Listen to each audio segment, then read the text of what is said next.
আসসালামু আলাইকুম ওয়া রাহমাতুল্লাহি তাআলা ওয়া বারাকাতুহু।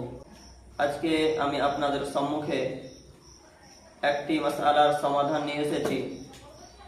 অনেকেই জানতে চেয়েছেন যে কুরবানির গোশত কতদিন খেতে পারবো। তার কারণ শুনতে পাওয়া যায় যে 3 দিনের বেশি কুরবানির গোশত খাওয়া চলবে না, বা 3 দিনের বেশি কুরবানির গোশত রাখা চলবে না। তো এ বিষয়ে হাদিস শরীফের মধ্যে কি বর্ণিত রয়েছে সঠিকটা জেনে নিন। যে হাদিসটি আপনার তিরমিজি শরীফের 1510 নম্বর হাদিসের মধ্যে লিপিবদ্ধ। হাদিসটি এইরূপ: আন সুলাইমান ইবনে বুরাইদা আন আবিহি ক্বাল ক্বাল রাসূলুল্লাহ সাল্লাল্লাহু আলাইহি ওয়াসাল্লাম কুনতু নাহাইতুকুম আন লুহুমিল আদাহি ফাওকা সালাস লিয়াত্তাসিআ আত-তাওলি আলা মান লা তাওলা লাহু ফাকুলু ওয়া আতইমু ওয়াদখিরু। হযরত সুলাইমান বিন বুরদা নিজের পিতা হতে বর্ণনা করেন, রাসূল করিম সাল্লাল্লাহু আলাইহি ওয়াসাল্লাম বলেছেন, কুনতু নাহাইতুকুম আন লুহুমিল আদাহি ফাওকা সালাস, আমি তোমাদেরকে নিষেধ করেছিলাম কুরবানির গোশত 3 দিনের বেশি জমা করতে বা খেতে। কারণ লিয়াত্তাসিআ আত-তাওলি আলা মান লা তাওলা লাহু, যাতে করে ধনী ব্যক্তি দরিদ্র ব্যক্তিদেরকে সুযোগ করে দেয়, খাওয়ার সুযোগ করে দেয়।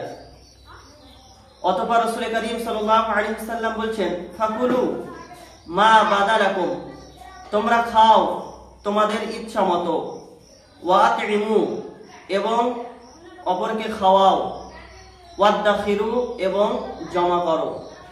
সম্মানিত শ্রোতা মণ্ডলী, এই হাদিস শরীফ দ্বারা আমরা বুঝতে পারলাম যে প্রথম দিকে 3 দিনের চাইতে কুরবানির গোশত খাওয়া এবং জমা করা নিষেধ ছিল। তার কারণটা রাসূল পাক সাল্লাল্লাহু আলাইহি ওয়াসাল্লাম বলে দিলেন যে তোমরা যদি 3 দিনের বেশি গোশত জমা করো এবং খাও, তাহলে যারা দরিদ্র ব্যক্তি, গরিব ব্যক্তি, যাদের ক্ষমতা নাই, তারা সেই কুরবানির মাংস খেতে পারবে না। সেই জন্য তোমরা 3 দিনের বেশি কুরবানির মাংস খেও না। তোমাদের মধ্যে যারা দরিদ্র, যারা গরিব, তাদেরকে তোমরা খাওয়ার সুযোগ করে দাও। তারপরে রাসূল পাক সাল্লাল্লাহু আলাইহি ওয়াসাল্লাম হুকুম দিয়ে দিলেন, কুলু মা বাদালাকুম, তোমাদের যতদিন ইচ্ছা তোমরা খেতে পারো, ওয়া আতইমু, এবং অপরকে খাওয়াও, ওয়াদখিরু, এবং জমা করো। এই হাদিস সম্পর্কে ইমাম তিরমিজি বলেন, হাদা হাদিসুন হাসানুন সাহিহুন, উক্ত হাদিসটি হলো হাসান এবং সহিহ হাদিস। ব্রাদার ইসলাম, এই হাদিস থেকে পরিষ্কার হয়ে গেল যে কোনো ব্যক্তি যদি গোশত 3 দিনের বেশি খেতে চায় অবশ্যই খেতে পারে, 3 দিনের বেশি যদি রাখতে চায় অবশ্যই রাখতে পারে। কিন্তু উত্তম কোনটি? 3 দিনের বেশি রেখে নিজে নিজে খাওয়া, জমা করে রাখা, না অপরকে খাওয়ানো? তার কারণ এই হাদিসে আল্লাহ রাসূল 3টি হুকুম দিলেন, তোমরা যতদিন ইচ্ছা খাও, অপরকে খাওয়াও, এবং জমা করো। কিন্তু 3টির মধ্যে উত্তম কোনটি? এই প্রসঙ্গে আর একটি হাদিস শুনুন, যে হাদিসটি আপনার বুখারী শরীফ প্রথম খণ্ড পৃষ্ঠা নাম্বার 6 হাদিস নাম্বার 12 মধ্যে লিপিবদ্ধ। আনা আব্দুল্লাহ ইবনে আমরিন আন্না রাজুলান সাআলা রাসূলুল্লাহ সাল্লাল্লাহু আলাইহি ওয়াসাল্লাম আইয়ুল ইসলামি খায়রুন।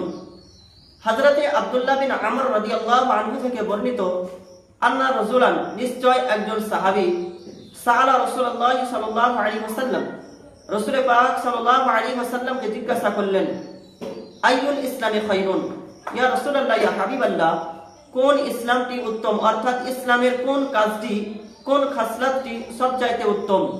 দয়ার নবী, মায়ার নবী সাল্লাল্লাহু আলাইহি ওয়াসাল্লাম বললেন, তুতিমুত তাআম, মানুষকে খাবার খাওয়ানো। ব্রাদার ইসলাম, এই হাদিস শরীফ থেকে আমরা বুঝতে পারলাম ইসলামের একটি পছন্দনীয় উত্তম আমল হলো মানুষকে খাবার খাওয়ানো। তো অতএব আমরা নিজেও কুরবানির গোশত অবশ্যই খাবো, তার সঙ্গে সঙ্গে